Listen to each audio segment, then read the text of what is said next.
السلام علیکم ورحمۃ اللہ وبرکاتہ۔ 3 ماہ کا صرف و نحو اور ترکیب کا یہ کورس سبق نمبر 5 ہے ہمارا۔ آج جو سبق ہے وہ ہے اسم کی ایک تقسیم ہے آخر میں تبدیلی آنے اور نہ آنے کے اعتبار سے۔ تو یاد رکھیں آخر میں تبدیلی آنے یا نہ آنے کے اعتبار سے اسم کی 2 قسمیں، معرب اور مبنی۔ تو معرب کس کو کہتے ہیں؟ یاد رکھیں معرب وہ اسم ہے جس کے آخر میں تبدیلی آتی ہے۔ جیسے دیکھو ما شاء اللہ بسم اللہ ان اللہ غفور الرحیم۔ تو یہاں آپ دیکھیں یہاں اللہ آخر میں پیش ہے، بسم اللہ میں اللہ یہاں دیکھیں آخر میں زیر ہے، ان اللہ یہاں دیکھیں آخر میں زبر ہے۔ تو اللہ ایسا اسم ہے کہ جس کے آخر میں دیکھو تبدیلی آ رہی ہے، لہٰذا ایسے الفاظ جس کے آخر کا جو اعراب ہے اگر وہ بدل رہا ہے تو اس کا مطلب ہے وہ معرب ہے۔ اور دوسری قسم ہے مبنی۔ تو مبنی وہ اسم ہے جس کے آخر میں تبدیلی نہیں آتی۔ جیسے دیکھیں ہؤلاء مسلمون، ان ہؤلاء اخوانی، مررت بہؤلاء۔ یہاں دیکھو تینوں جگہ ہؤلاء زیر آ رہا ہے، ہؤلاء یہاں بھی زیر آ رہا ہے، بہؤلاء یہاں بھی زیر آ رہا ہے۔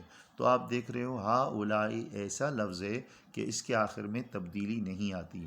تو جو اس قسم کا لفظ ہو کہ اس کے آخر میں تبدیلی نہ آئے اس کو مبنی کہتے ہیں۔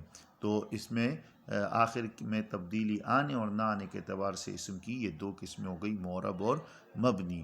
اچھا یاد رکھیں جو مبنی اسم ہوتا ہے، جو اسم مبنی ہے، یعنی مبنی میں بھی فعل بھی مبنی ہوتا ہے، حرف بھی مبنی ہوتا ہے، اسم بھی مبنی ہوتا ہے۔ تو یہاں ہم چونکہ اسم کی بات کر رہے ہیں لہٰذا یہاں مراد ہے اسم مبنی۔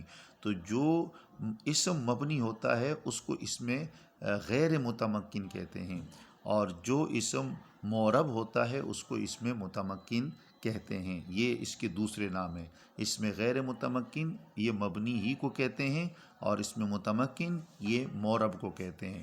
اب سوال پیدا ہوتا ہے کہ ہمیں پتہ کیسے لگے گا کہ یہ لفظ معرب ہے یا مبنی ہے؟ ہم تو عرب نہیں ہیں۔ اور تو یاد رکھیں اس کے لیے ہمیں کیا کرنا ہوگا، اسم غیر متمکن کی 8 قسمیں ہیں۔ اسم غیر متمکن کی 8 قسمیں ہیں، وہ میں آپ کو واٹس ایپ پر ابھی سینڈ کر دوں گا۔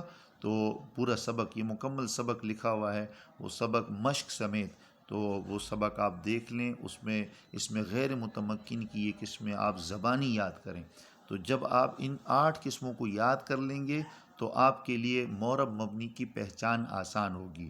کس طرح کہ جو ان 8 قسموں میں ہوگا وہ مبنی ہوگا، اور جو ان 8 قسموں میں نہیں ہوگا تو وہ معرب ہوگا۔ یہ بہت آسان سا فارمولہ ہے، لہٰذا اس کے لیے شرط یہ ہے کہ آپ اس میں غیر متمکن کی 8 قسموں کو یاد کریں۔ لہٰذا آپ اس سبق کو ایک مرتبہ پھر دہرا لیں اور اس کو سمجھ لیں۔ باقی لکھا ہوا بھی میں نے بھیجا ہے، تو اگر آپ اس کو پڑھ لیں گے مکمل تسلی کے ساتھ، انشاءاللہ امید ہے بہت آسان الفاظ میں لکھا ہوا ہے، آپ کو بہت جلد سمجھ آ جائے گی۔ اور اس کے بعد آپ مشق ضرور حل کریں، اور مجھے واٹس ایپ پر اپنا لکھا ہوا کاپی پہ لکھ کے بھیجیں۔ بعض لوگ جو ہے نا وہ ٹائپ کر کے موبائل پہ ہی میسیج کے ذریعے بھیج دیتے ہیں، تو وہ مناسب نہیں ہے۔ آپ باقاعدہ کاپی لیں اور پین لیں اور کاپی پر اس کو اتاریں اور مشق حل کر کے مجھے سینڈ کریں۔ میں چیک کروں گا کہ آپ نے اس میں کیا غلطی کی ہے۔ تو جب آپ کی غلطی کی تصحیح ہوگی تو آپ کا سبق مزید مضبوط ہوگا۔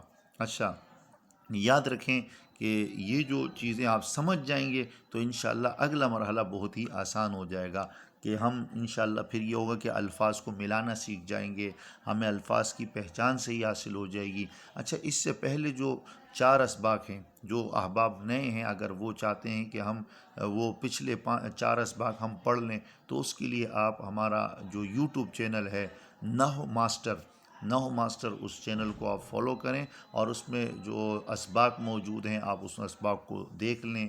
امید ہے کہ آپ کو وہ اسباق سمجھ آ جائیں گے۔ باقی آپ مجھ سے واٹس ایپ پر رابطہ کریں اور بتائیں کہ یہ سبق مجھے سمجھ نہیں آ رہا، تو انشاءاللہ میں مزید کوشش کروں گا، آسان انداز میں سمجھانے کی کوشش کروں گا۔ اللہ تعالی ہم سب کو علم نافع عطا فرمائے، اور اس راہ میں جو رکاوٹیں اللہ تعالی اپنے فضل و کرم سے دور فرمائے۔